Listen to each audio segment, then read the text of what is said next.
Listen, ngenda kuwe byakabitunula. Njagala ndaba zoleya. You're better than tewali azoleya. Okay, yeah, Jowy Landa, olyotya mukwano. Ennyimba z'omukwano zonna gwazitereka naye osese nnyo nga munna agambye ayogedde omuntu we. Sikirabangako. Ekyomuntu okwogera omuntu gwayagala. Leka isira nko omuntu nga ndi awo ntudde n'agamba bannaye bebi wange nkutumidde ngambye wangi. Tokirabangako. Owidde kirooto. Sikirabangako. I was like, wow. Lwaki kikukanze nnyo? Hati nze sikikolanga kate subira ndisobola kikola. Toyinayo muntu. Newaba gyali simwekakasa. Olina osooka n'okola ebintu biyitirivu. Ogenda mwekakasa mu bbanga ki? Alina okukola bingi, alina obikola, alina okukyala. Okay, now kati nga gwe omuyimbi. Biki byandiyagadde obanga gwe Jowy, biki byandiyagadde asooka akole? Olyoka omukakase. Nekasooka byonna abikola, emmotoka azigule, ennyumba, abeere nga mbeera mu apartment nga yakabi, asooka agendeko ewa mami, asooka amwe ku ssente, aweeyo ne ku bintu, asooka empulire nga kituufu antaddemu ku ssente. Lindako. Awo nja kugamba wafuna alina gaggawaza kika kyewamu. Alina otugaggawaza kuba aba akwana serebu kikyosuubira. Listi yo nga nnene banaakusobola. Bajja sobola. Temutiisiza butiisa. Gye bali abe. Oba lwakuba bangi. Babayo bangi gye bali ku listi naye nga sibaagala. Naye nga bakya bali mu application. Naye ng'olinawo kati eyayitamuko mu application eyo olinawo eyayitawo. Waliwo yagezaako naye n'alemererwa. Kati oli awo kyagezaako zitunula mu kulaba aliwa alina CV ewera. Sirina kati ndi singo naye just nkyetegerezaamu ndabe. Ndabye nawe Jowy, ndabye nawe. Soko obambulizeeko abatulaba. Alaiba BBS Telefine abambise Jowy Landa African girl aka Namgera Joanita. Obenkima tosala ya. Abenkima baba neddalu. Olina lingi. Naye ndi musanyifu nti ndi kushoyo. I like you so much. Banayonyirira. Jesus Christ. Wejombira bulabi. Mubifaananyi. Olabika bulungi munnange. Thank you. Ate n'ekirala omanyi okuyimba. Abantu bangi nnyo tuwulira ennyimba zaabwe ze bayimba wano ng'owulira nti vidiyo evuddeyo audio evuddeyo naye ogenda okutuuka okuyimba nga mbutuufu nga tolina kyakukola kuba oli purezidenti olina oyisaawo ennyimba ezo naye nga nedda but omanyi okuyimba. What inspired you okuyingira music? I had the passion kuvanga nkyali muto nalinga nyimba mu school choir ate nengenda nensomako ne ku music naye kyasinga okuinspiringa it was I did a cover ne kuba kati we yakuba then I got my management after my senior 6 then awo ate nempuliranga ekintu nkyagadde nnyo nga mpita ku bantu nga bagamba banaye Jowy Landa I'm like bibawo ebiti yeah so like nenyongera ddala okwagala okuyimba. Let me take you back bweyogedde ku cover tangaza omuntu oyo eyakalaba Jowy olunaku olwaleero yali cover ki yakuyingiza mu industry? Cover yali ya John Black. Gwegwe nesize. You're the only one I give my body. You're the only one I cause so body. You're the only one I give my body. Hey yo body. So najikola John Black najipostinga and then nalia one Palaso nampita jang to call us like wow this is a blessing. Palaso yakuyita? Yeah, he texted me.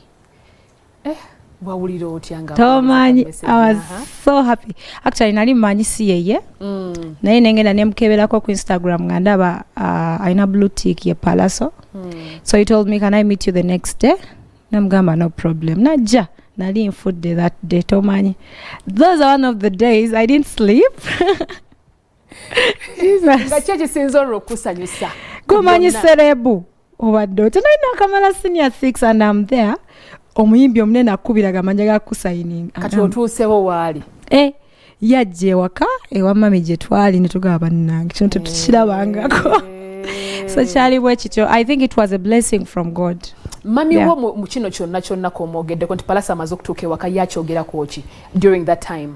At first yali tabyagalanga ebyo mubanyi abazadde ebyabayimbi nga mbogenda kwonooneka era Palaso yajja they talked namulaga nti ebintu biri legit omwana tugenda mukuuma bulungi because nali muto nga nina excitement it was too much nagamba omwana tugenda mukuuma bulungi era buli kimu kyatambula bulungi nagamba omwana ngenda mufuula star era mukama n'ayamba oluyimba lwe twasooka okukola African Girl ne lukola bulungi. Wow. Yeah. Era okuza ku kya Palaso lwakusaba kuyimba buyimbi naye as a collaboration oba kusaba kuyingira management? No, it was not a collaboration. Yangamba oli talented njagadde cover ye ya John Black njagala tukole business. That's how it is. Like, sawe no mulimu business ki? No, right now sikyakola naye. Like ndina management ndala. Naye that time nakola naye nefuna hit. But I moved on. I got another management. Naye I can never forget him. He started my career. Palas, I love you so much. And he has a concert this year. We are there. We are going to support you. Thank you for making Jowy Landa and mentoring me. I love you so much. You guys of management empia joina right now. Management empia otandika na luyimba chi in this new management. New Mirror. Ndi muntu kwata ayagala bintu byo. That is DJ Roger. Roger kansubira oli bulungi. Roger naye kale n'omunoonyaako jjo naye ne kigaana. Naye kale kansubire nti naye ali bulungi. Essaawa eno okay otandise n'olwo so far muyinawo ennyimba mmeka in the new management? So far we have 5 projects. Ate zonna ezisinga zikoze bulungi. Nina collaboration ne Diana nja kubeeranga naawe. Na urakola bulungi ate nina bada ndi mukazi njagala mbizo si bijanjalo. So DJ Roger wakabi akikoze. Yeah. Kale tuwe yawe kwandiyagadde okubanga abantu bakawulira nnyo mu buyimba bonna bw'osinga okwagala gwe bwe wayimba. Ndi mukazi njagala mbizo. Kale twawulidde ensaawa ne twogerera twawulidde omukulu ono yavudde gwabitegeddeko. Yeah, nabiwulidde. Bituufu yavuddeyo. Yeah, kwa nabirabe ku mawulire. So it's so sad. And nga tujje ku byawalabe mu mawulire. Tewayogeddeko ko naye n'okakasa nti ddala yavuddeyo. Bituufu yavudde. Yeah. Bonna ababuto nga naye tuwulira nti wavudde mu management yepi. Annaga siyagala kyusa management banjogera nnyo nti z'omu ku bayimbi abakyusa management simanya biki. Bana siyagala zunga era DJ Roger, I'm with you forever. Paka. Roger abiwuliddeyo yoyogedde kale. Yes. Essaawa eno twagala okumanya what are the plans eziddako for Jowy Landa from now? We have a new song called Wire. It's out. Video is dropping very soon. Nina nyimba nyingi, collaborations are coming. We are going to be giving you music back to back. Somewhere in there. Okay. Yeah. Tusuubirako anything like a concert guno omwaka from Jowy Landa. Preparations ziri zitya for the concert? No, this year nedda guno omwaka tugenda kakasandongo mumanye Jowy Landa yani kubendo ngine yamanyi. Then mwaka ogujja we shall be planning, but this year no. Okay. Yeah. Kale tutunire ku bayimbi essaawa eno be wandibadde weegomba okubanga okolako nabo. Abe Uganda. Njagala kukolako ne Kenzo. Yeah. Mugamba awo Kenzo. Guno gwakubiri nga mugamba. Eri Kenzo, I wanna work with you. I love your talent and everything. Atani omulalawo. Aba already nakola nabo kati Kenzo. Bawaddeyo byandiyadde okukola nabo. Queen Sheebah. I would like to work with her. Sheebah mugambe. Sheebah, I wanna work with you. I love your vibe. Nange njagala afune ku. Afune ku checho. Nyash.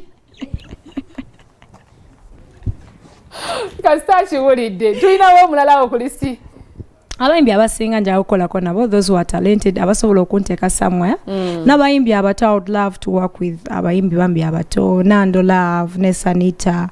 Like I would love to also help young artists to come up. But tulumako ebweru tutunulire abayimbi babiri bandyagadde okukolako nabo.